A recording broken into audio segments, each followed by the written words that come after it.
Ayun, tapos na kami sa Minbah. Dito nga pala, after every mass, may free breakfast. Ito, may after every mass merong free donuts.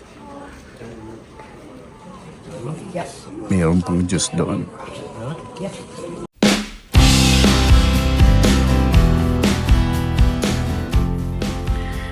Ay, dito kami ni Mrs. sa Staples.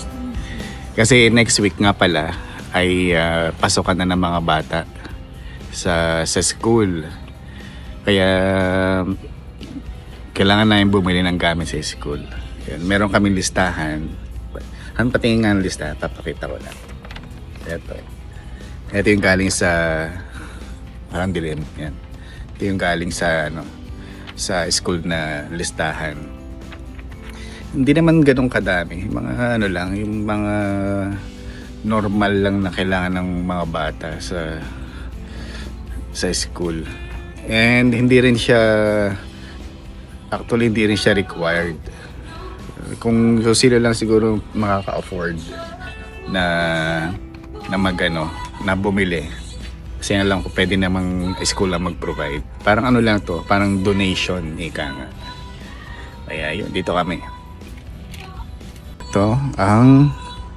Ito yung sikat na lapis dito sa US. Ticonderoga. Nung babago kami rito, parang hindi namin to kilala. Kasi syempre sa Pilipinas, sikat yung Mongol pencil. Pero dito, ito yung sikat. And wala kang makikita Mongol dito. Sa lahat ng tindahan, walang Mongol. Panay ganti yung brand to. Merong iba yung mga generic na Staples, ganun. Pero walang Mongol pencil. Ano ba to? Staedtler. Nakakatuwa. May iba't ibang kulay pa yun. May erasers.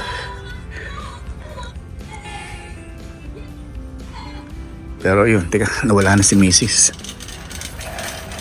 This is accordion. Meron ng pantasa,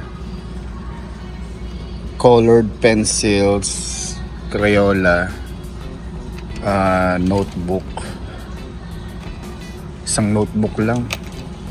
Ito nga pala yung pang grade 5. Hanap pa tayo ng iba. Sundan lang natin si Commander. Naalala ko dati nung college, sikat na sikat tong Parker na itong Parker na ballpen, ano ganito. Ang mahal dito dati sa atin sa Pilipinas.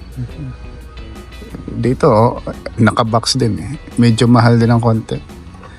Pero naalala ko pag may ganun ka medyo nakaka-L ka. Nakakaluhag-luhag ka siguro. Pero ngayon hindi na ako nagamit yan. Ang daming klase ng ballpen dito. Naalala ko dati nung first year college, ang pinaka-importante sa amin dati sa school is technical pen. Kasi ginagamit namin sa engineering drawing. Naalala ko bigla. Meron kayong technical pen dito. Tech pen ang tawag namin dun Yun ang mahal din. Kalimutan ko na kung anong brand nun. Or nung brand nung tech pen na yun. Pag nakita ko yun maalala ko na. Ikot tayo. Pretty sure meron ditong technical pen.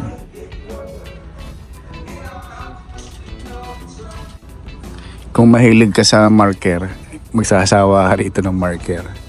Iba't ibang klaseng ng size. Sharpie.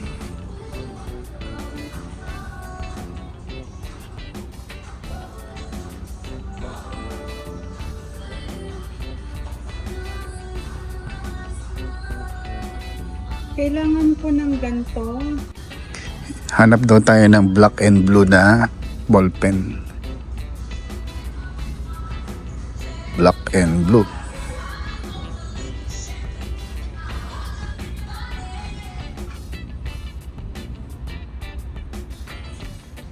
Blue combination yata ang kailangan natin.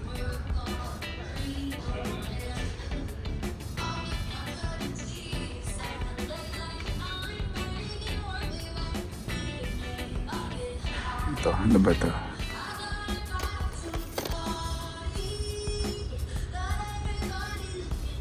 Hindi yata ito.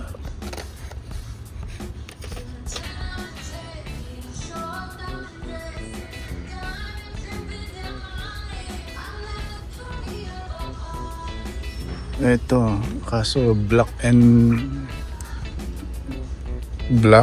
blue, red, green.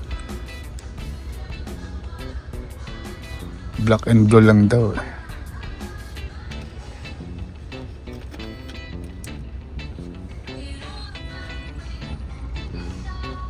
Uy, Pilot. Ito, naalala ko rin itong Pilot. Ganitong brand.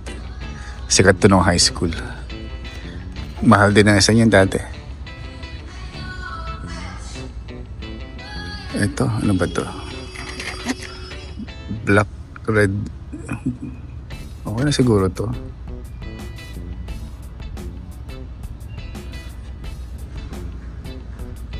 Pareho lang ba yun? 3 colors. 3 colors lang ano. Black and blue. Tapos orange kay din. kuya, blue and red. Okay, sa mo black and blue lang.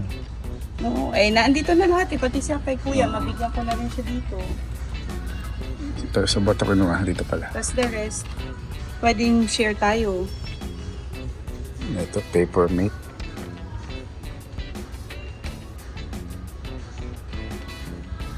Ballpoint.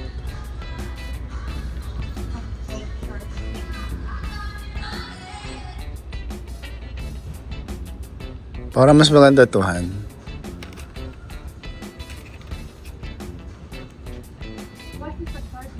Ito, oh.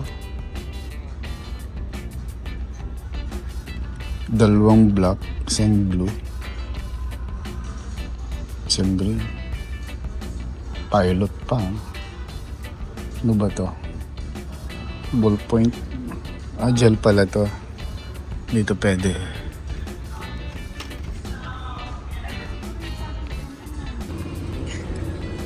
Ito yung mga bibilihin namin. So meron siyang ball pen, may eraser na. Etong gunting, Elmer's glue, may board marker, whiteboard marker, Sharpie. Ito pan-donate namin sa school. Meron siyang Crayola, erasers, ano pa ba, notebook. And then yung kay kuya naman, eto, ang sabi niya kasi 5 notebook lang kailangan niya. Ayan. Kompleto na ata kami. Ayun. So nga pala, yung mga bata walang tuition, libre sila, kaya eto ay kailangan namin bilhin kasi wala naman kami binabayaran na tuition na. Libre lahat sa school. Ang pagkain, meron silang patanghalian, pa-almusal, libre. Kaya ito, maliit na bagay na ito sa school. Parang tulong na namin. Imagine, ang ganda na school ng mga bata dito. And then, yun, sabi ko nga, wala silang tuition fee. Meron silang free breakfast every day, free lunch. Saan ka pa? Diba? Sa Pilipinas medyo alanganin ng ang mga school. hindi man sa alangayan ng turo, ano, yung, kung hindi private, public, which is alam mo naman natin ng sitwasyon ng public sa atin, hindi ganun ka ano yung mga facilities. Pero yun, tayo naman sabi ko nga sa mga bata, sila ay napakaswerte.